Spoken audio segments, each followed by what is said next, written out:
अस्सलाम वालेकुम, welcome back. हमारा टॉपिक चल रहा था properties and application of compounds containing hydrogen bonding. हमने काफ़ी सारे ऐसे कंपाउंड स्टडी कर लिए थे जिनमें हाइड्रोजन बॉन्डिंग पाई जाती है और उनकी प्रॉपर्टीज भी देखी और कुछ ना कुछ एप्लीकेशंस भी देखी।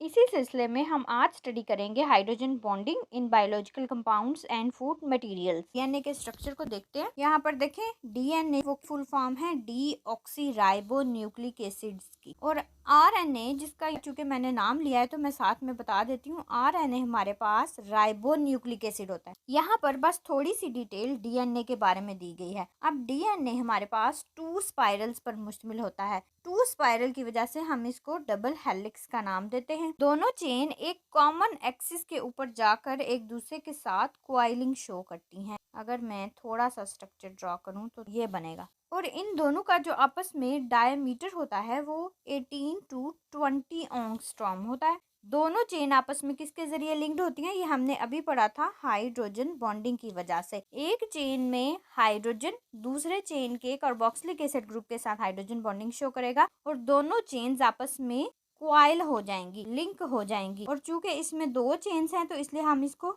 डबल हेलिक्स का नाम देते हैं। हम यहाँ पर थोड़ा सा बताते हैं कि डीएनए में जो बेसिस होती हैं वो कैसे हाइड्रोजन बॉन्ड बनाती हैं। सी जी, साइटोसिन, गुवानिन, एडेनिन और थाइमिन, ठीक है, ये बेसिस प्रेजेंट होती हैं। साइटोसिन ने गुवानिन के साथ बॉन्ड बनाता है और ये इस तरह से 3 बॉन्ड बनाएगा। एडेनिन और थाइमिन आपस में ये 2 बॉन्ड बनाएगा।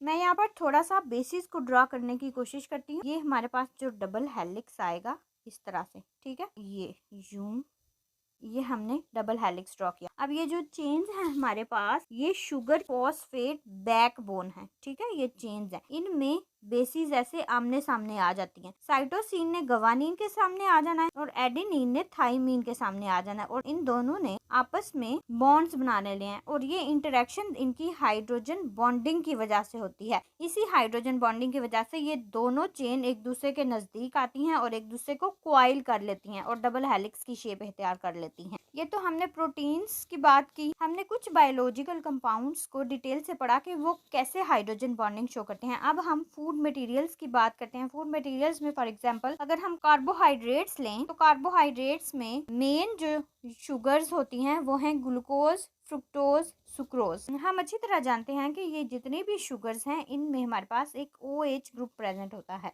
और इसी OH ग्रुप का जो हाइड्रोजन है और ऑक्सीजन है, ये मॉलिक्यूल्स एक दूसरे के साथ ही हाइड्रोजन बॉन्डिंग शो करते हैं। इसका मतलब है कि एक मॉलिक्यूल का हम ऑक्सीजन ले लेंगे और दूसरे मॉलिक्यूल का हम हाइड्रोजन ले लेंगे, और ये दोनों एक दूसरे के साथ इंटरेक्शन शो करते हैं जिसको हम हाइड्रोजन बॉन्डिंग का नाम देते हैं। ये थे कुछ बायोलॉजिकल कंपाउंड्स और फूड मटेरियल्स जिनमें हमने हाइड्रोजन बॉन्डिंग को डिस्कस किया। नेक्स्ट हमारे पास एक एप्लीकेशन रह गई है, वो हम इंशाल्लाह नेक्स्ट लेक्चर में डिस्कस करेंगे। Thank you so much for watching.